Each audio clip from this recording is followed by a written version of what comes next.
This year's draft has been pretty hyped up as one of the best in recent memory. You have the Sixers, who after getting Markelle Fultz finally feel like the process is coming to fruition, Jason Tatum, who is already drawing comparisons to Paul Pierce, De'Aaron Fox, who is drawing comparisons to John Wall, Josh Jackson, who adds to the Suns' talented young roster, Dennis Smith Jr., who looks like he might win the slam dunk contest and Rookie of the Year, Malik Monk, who might be the best shooter in the draft, and then you have guys like Bam Adebayo, Kyle Kuzma, Donovan Mitchell, who've already put their names out there. And of course, you have Lonzo Ball, who might be the most polarizing rookie since LeBron James, partially because he plays for the Lakers, but more so because he's the son of the greatest player of all time, LeVar Ball. Or at least that's what LeVar thinks. And lost in all these intriguing headlines is the 6th pick of the draft. Maybe it's because he went to the Magic, who most people don't really care about. Maybe it's because he played for a school that just hasn't produced many NBA stars throughout its history. Either way, I don't really care. I see a player I like and I make a video about it. Let's talk about Jonathan Isaac.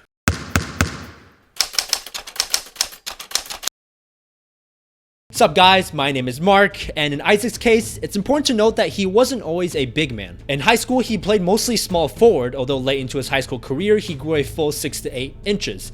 On most websites right now, he's listed as 6'11". In reality, he's closer to 6'10". He looks a bit taller than he actually is, 1 because he's skinny, 2 because of his hair. Although I wouldn't be surprised if he keeps growing since he's only 19 years old. And coming out of high school, he drew a lot of comparisons to Kevin Durant, and it makes sense on paper. He's a skinny tall guy with good handles for his size, and he can shoot. However, after a year at Florida State, the KD comparisons have died down a bit. Partially because Isaac didn't really have a KD-like college season, in the sense that his numbers weren't all that indicative of a superstar. But what a player averages in college doesn't mean too much to me, simply because there have been way too many great college players who have turned out to be bad NBA players, and way too many mediocre players who have turned out to be really good NBA players. You also have a guy like Justice Winslow, who shot 41.8% from 3 in college, but is currently a career 25.8% shooter in the NBA. That's what I mean when I say college numbers often just don't translate to the NBA. But what college does show you is a player's skill set, his strengths and weaknesses. So let's talk about some of the reasons why I think Jonathan Isaac will be really good in the NBA. 6'10" with a 7'1" wingspan combines to give him a 9-foot standing reach, which is the same as Chris Bosh and Kevin Durant. Like we said before, he probably will grow a couple more inches over the next 3 to 4 years, which might eventually turn him into a legitimate 7-footer, similar to how Anthony Davis came into the league 6'10" and is now easily 7 feet.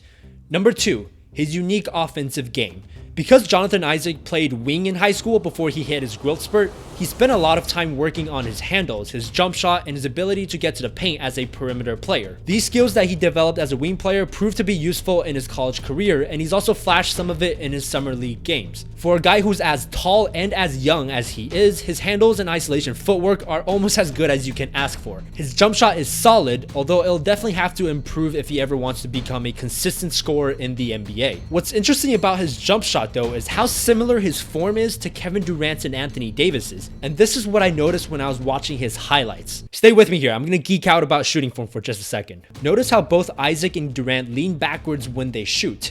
There aren't that many NBA players that do this. Normally, you're taught to just go straight up and straight down. Over the years, Kevin Durant has perfected this motion, and part of the reason why Kevin Durant is such a good shooter is not just his efficiency, it's also the way he shoots. You have a 7-footer whose release point is clean above his head, and when he shoots, he naturally leans back, even if it's not a fadeaway. The shot is basically unblockable. Kevin Durant does exaggerate this motion a bit more than Isaac, and the releases are pretty different. Kevin Durant's natural motion has him bringing the ball a bit from the left side of his body, whereas Isaac's is a pretty standard up and down motion. Plus, Durant's release is a lot quicker, and so Isaac's release looks a lot more like Anthony Davis's. To be honest, I wouldn't be surprised at all if Isaac grew up watching Durant play and mimicked his jump shot after him, because this shot form is pretty unorthodox, but effective if you can get it to work. Alright, we're gonna move on to point number 3, and more so than his offensive game, this is what really excites me about Jonathan Isaac, the defensive versatility. So if you notice so far in the video, I've yet to pinpoint Isaac onto a position, 1 because he's still growing, 2 because he can play multiple positions.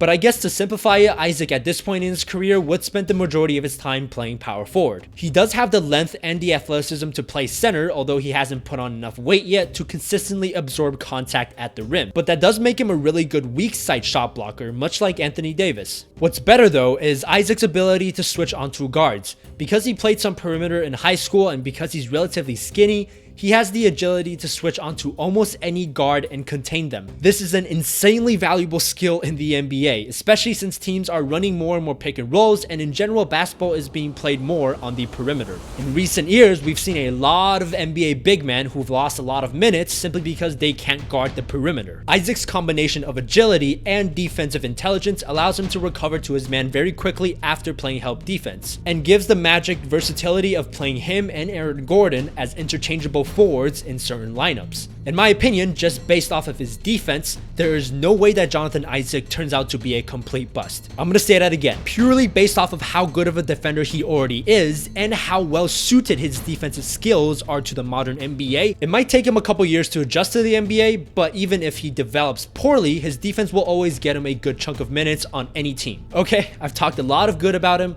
Let's talk about some of the bad, some of the weaknesses. Number 1, his inconsistency. This has mostly to do with his jump shot. At this point, he still seems too hot and cold with it. Sometimes he seems very confident in his shot and willing to be aggressive offensively, sometimes he just doesn't. There were a couple months during his time at FSU where he shot below 20% from 3 for the entire month, and there were some months where he shot nearly 50%. At this point, he seems relatively comfortable taking mid-range jumpers, not so much 3-pointers from NBA range just yet. Give him some time, I'm sure he'll learn how to shoot. Number 2 is his lack of aggression. So this does have something to do with his inconsistent jump shot, and this is mostly my personal subjective judgment from watching him play. When I watch his highlights and some of the lowlights, way too often it seemed like he was playing almost too correctly. Now, that might sound kind of weird, but what I mean is that superstars in the NBA aren't always making the textbook decision. Part of the reason of what makes them great, in my opinion, is that when they get the ball in their hands, you don't know what they're gonna do with it.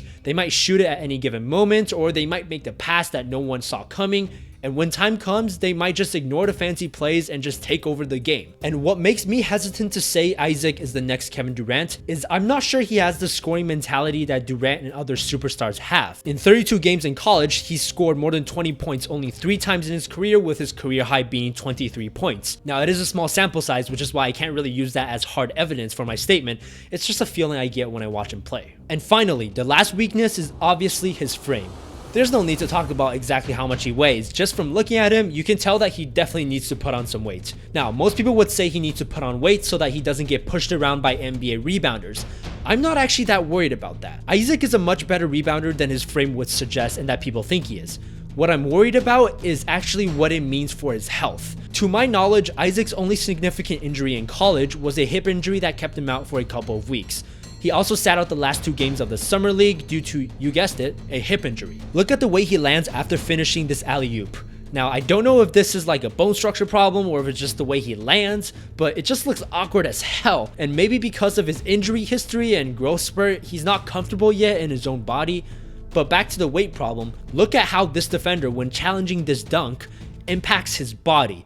After this play, Isaac will remain down on the floor for a while, although it turned out he was fine. But in an 82-game season, I don't think his body can continually take this type of beating, especially since he's gonna play mostly power forward and not small forward, unlike Durant. So I hope he fits into his body better, and I hope he stays healthy. Alright, so to wrap this up, let's do some player comparisons.